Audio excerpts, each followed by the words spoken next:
Karena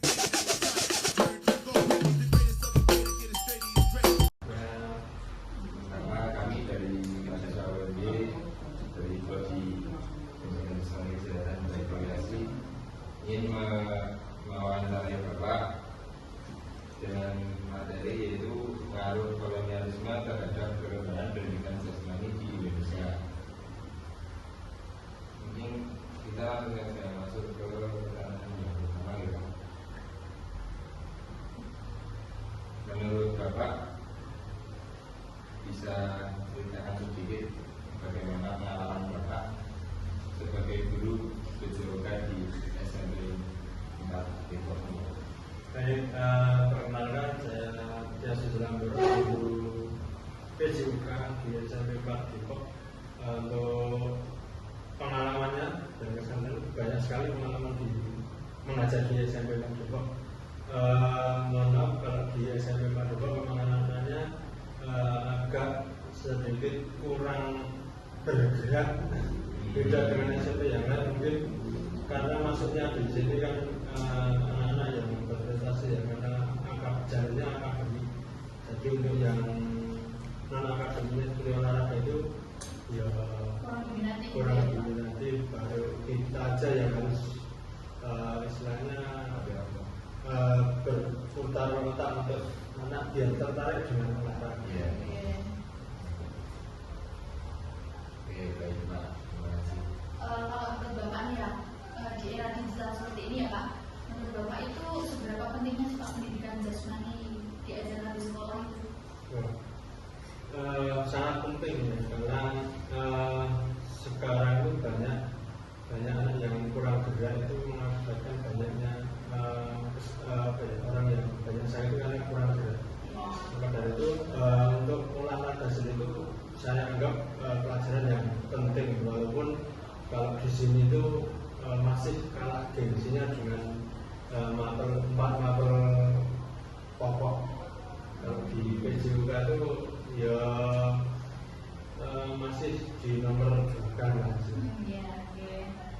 Kalau ini Pak, dengan ada sedikit kan di sekolah itu banyak kegiatan olahraga gitu ya Pak. Terus Bapak itu tahu nggak Pak bagaimana awal mula pendidikan jasmani itu masuk ke kurikulum di Indonesia? Kalau sejarahnya memang saya tidak tahu apa istilahnya detail mengetahui, tapi sejarah maksudnya pendidikan olahraga itu kan dari kolonial Belanda. Kita abad ke-20-an masuk ke Indonesia, menjadi mapel pokok di Indonesia.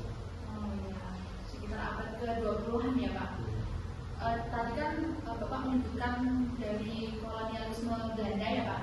Dulu kan di masa penjajahan Belanda sudah ada olahraga modern seperti sepak bola dan tenis gitu ya Pak. Terus kalau menurut Bapak pengaruh Belanda itu masih terasa di pembelajaran sekarang nggak Pak? Kayak yang sepak bola, tenis itu masih diajarkan, masih terasa di sampai pembelajaran sekarang nggak Pak? Ya, walaupun tetap masih, walaupun kita sudah merdeka jauh, cuman pembelajaran itu masih. Kalau di sepak bola itu jelas hadirnya kolonial Belanda itu masih sampai sekarang itu masih ada, karena banyak juga pemain yang naturalisasi dari Belanda. Oh, iya. Jadi pengaruhnya masih ada. Iya. Cuma kalau di mapel PJOK itu ya, kalau mungkin di tenis itu ya karena di pembelajaran itu tenis lapangan itu saya kira tidak semua sekolah itu mengajarkan tenis lapangan, karena mungkin faktor fasilitasnya mungkin di klub itu. Kalau di SMP 4 sini ada pembelajarannya nggak Pak? Kalau tenis lapangan enggak. Tenis meja ya Pak? Tenis meja udah. Oke, mungkin untuk menurut Bapak, Belanda dulu memperkenalkan sistem latihan teratur di berolahraga.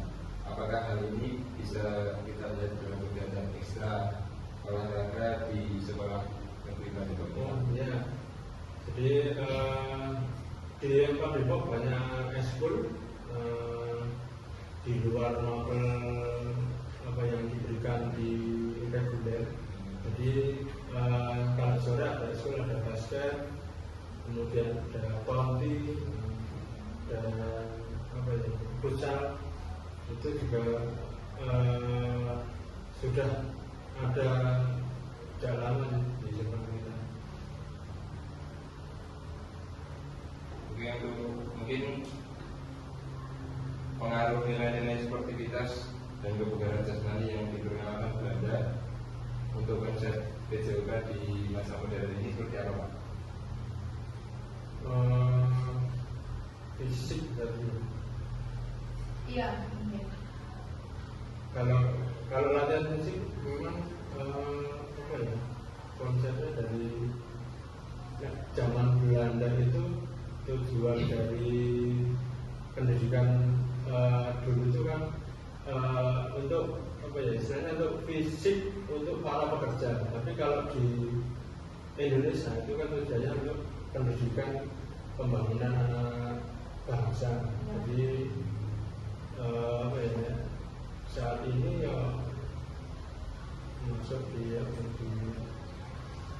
Indonesia sudah bagus. Ini kan tadi fokusnya dari kolonialisme Belanda dan Jepang ya Pak. Sekarang kita geser ke Jepang dulu ya Pak. Jepang kan menanamkan semangat, disiplin dan nasionalisme lewat pelatihan fisik. Terus menurut Bapak, apakah nilai-nilai itu masih terlihat Pak dalam pembelajaran penjas di sekolah sekarang? Kayak disiplin sama nasionalisme gitu? Masih.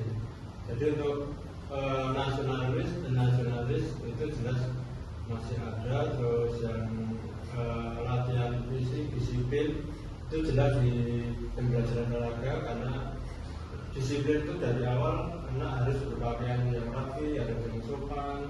Ketika ingin ikut pembelajaran olahraga ya mereka harus seragamnya harus sama. Itu termasuk salah satu disiplin kita. Kalau di SMP 4 Depok sini masih sering ada itu ya Pak, senam bersama itu masih ada? Masih sering.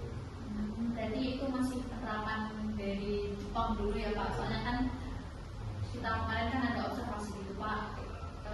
Jepang itu dulu memperkenalkan senam massal atau taiso gitu ya, apakah kegiatan seperti senam pagi bersama siswa bisa dianggap sebagai bentuk warisan dari masa itu gitu masih bisa ya Pak? Kayaknya iya, karena sifatnya massal mungkin dulu juga sifatnya massal untuk menyehatkan badan, untuk apa ya, tidak melulu untuk bekerja. Kalau di sekolah kita juga sama, namanya gerakan ceria pagi, itu seminggu 2 kali Mas. Oh, seminggu 2 kali. Setiap Rabu dan Jumat. Setiap pagi gitu ya Pak? Pagi. Jadi sebelum pembelajaran dimulai itu Ya, ada 30 menit senam bersama. Tapi pernah ikut kompetisi-kompetisi gitu nggak Pak senamnya? Belum, karena mohon maaf ini mungkin kurangnya saya istilahnya informasi dari luar terkait perlombaan itu. Ya SMP 4 Depok sini masih sering ada itu ya Pak, senam bersama itu masih ada? Masih sering. Berarti itu masih penerapan dari Jepang dulu ya Pak, soalnya kan kita kemarin kan ada observasi gitu Pak. Jepang itu dulu memperkenalkan senam massal atau taiso gitu ya, apakah kegiatan seperti senam pagi bersama siswa bisa dianggap sebagai bentuk warisan dari masa itu gitu masih bisa ya Pak? Kayaknya iya, karena sifatnya massal mungkin dulu juga sifatnya massal untuk menyehatkan badan, untuk apa ya, tidak melulu untuk bekerja. Kalau di sekolah kita juga sama, namanya gerakan ceria pagi, itu seminggu 2 kali Mas. Oh, seminggu 2 kali. Seminggu 2 kali. Apa aja Pak? Setiap Rabu dan Jumat. Setiap pagi gitu ya Pak? Pagi. Jadi sebelum pembelajaran dimulai itu ada senam 20 menit senam bersama. Tapi pernah ikut kompetisi-kompetisi gitu gak Pak senamnya? Belum, karena mohon maaf ini mungkin kurangnya saya apa istilahnya informasi dari luar terkait perlombaan itu. Karena itu pasti ada circle-nya untuk bisa gabung di situ. Iya. Kalau Sonti mengambilnya ada. Yang keren tadi Pak. Ya.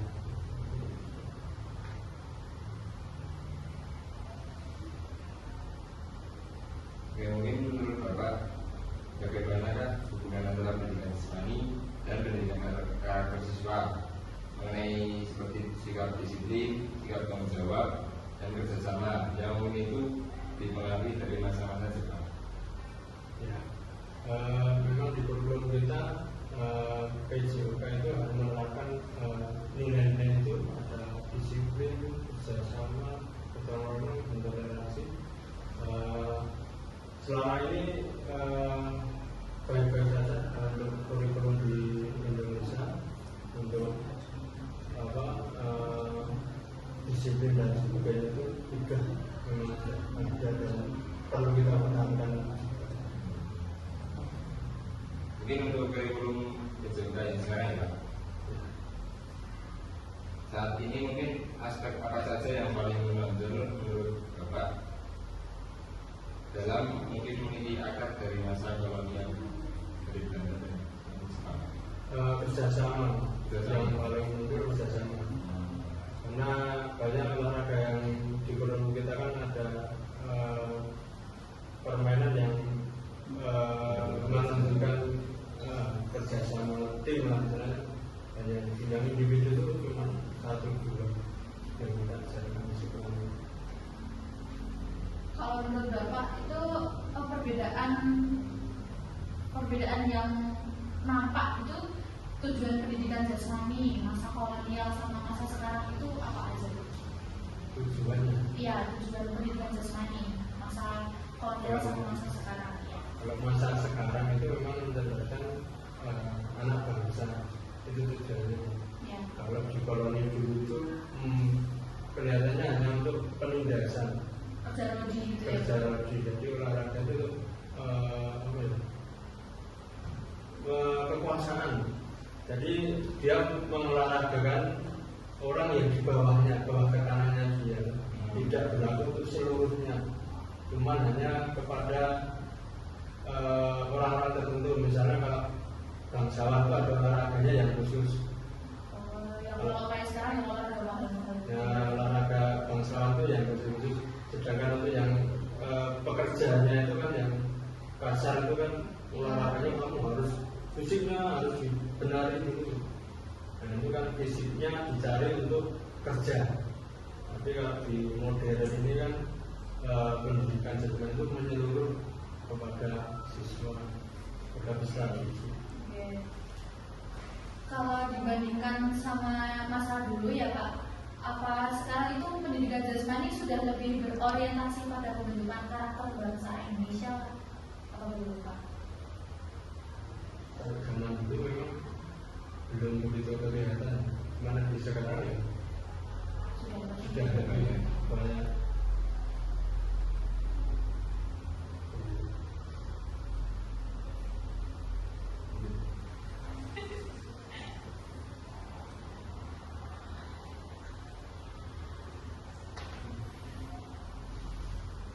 Terakhir nih Pak, ada 2 pertanyaan lagi ya Pak. Bapak habis ini masih itu nggak Pak? Masih ada kelas nggak Pak? Ada itu sampai kelas 1. Pulangnya jam berapa Pak habis ini? 2:30. Ini ada 2 pertanyaan lagi. Mungkin pesan Bapak untuk siswa agar lebih bisa memahami makna dari pembelajaran penjas di sekolah. Jadi penjas itu bukan hanya sekedar olahraga di lapangan, gitu Pak. Dan bisa memahami. Ya, yang jelas pelajaran penjas itu juga masuk dalam pelajaran pokok, tidak boleh disepelekan. Ya. Satu, karena itu berhubungan dengan fisik, jadi memang kalau tidak banyak beraktivitas tentu saja kan badannya juga kurang sehat. Iya. Maka lebih baik ya beraktivitas walaupun tidak Sebentar banyak. ya Pak. Oke. Kalau harapan Bapak nih Pak, harapan Bapak terhadap perkembangan pendidikan jasmani di Indonesia kedepannya itu gimana? Ya, olahraga jangan jadikan apa ya mapel yang dipandang sebelah, tapi kita bisa menunjukkan bahwa olahraga itu punya eksisten tersendiri di Indonesia. Banyak atlet-atlet olahragawan kan dari olahraga itu yang mengharumkan nama Indonesia. Iya. Ya itu bisa dicontoh karena itu bisa memotivasi anak-anak muda sekarang. Banyak atlet-atlet itu yang berasal dari olahraga, tidak melulu ke apa istilahnya akademiknya. Iya, kalau di sini ada itu nggak Pak? Atlet-atlet dari mungkin atlet-atlet di daerah-daerah itu banyak Pak. Polda ada, Futsal tanding ya? ya Polda kita punya 2 atlet tahun ini, yang satu renang 5.000 meter, satunya judo atau taekwondo, yang satunya dari perak, satunya emas dengan Polda. Terus yang futsal ini lolos nasional seleksi. Ya. Tapi tiap tahun kita pasti ada Atletnya di sini. Terus kelasnya itu nggak melulu kelas yang tinggi-tinggi gitu Pak. Maksudnya asal gitu. Oh, Jadi atlet itu. gitu. Ada yang masih kelas 1 gitu. Iya. Jadi kelas itu udah kalau memang dia bakat. Tapi kebanyakan di sini akademik yang kelihatan. Ya. Mungkin cukup itu dulu ya Pak yang bisa kami tanyakan. Terus kami juga mohon maaf kalau kita ada kurang, ada yang berlaku nggak sopan, kami minta maaf. Kami juga minta maaf kalau udah mengganggu waktu dengan Pak. Harusnya sekarang ajar malah kita minta sebentar buat wawancara. Sama balik ketika kami juga menanggapinya kurang baik, mohon dimaafkan dan mohon maaf kalau nanti jawabannya kurang cocok. Ya mungkin itu ilmu yang saya dapat cuma segitu, tidak bisa memuaskan dari pertanyaan apa yang Anda tanyakan tadi.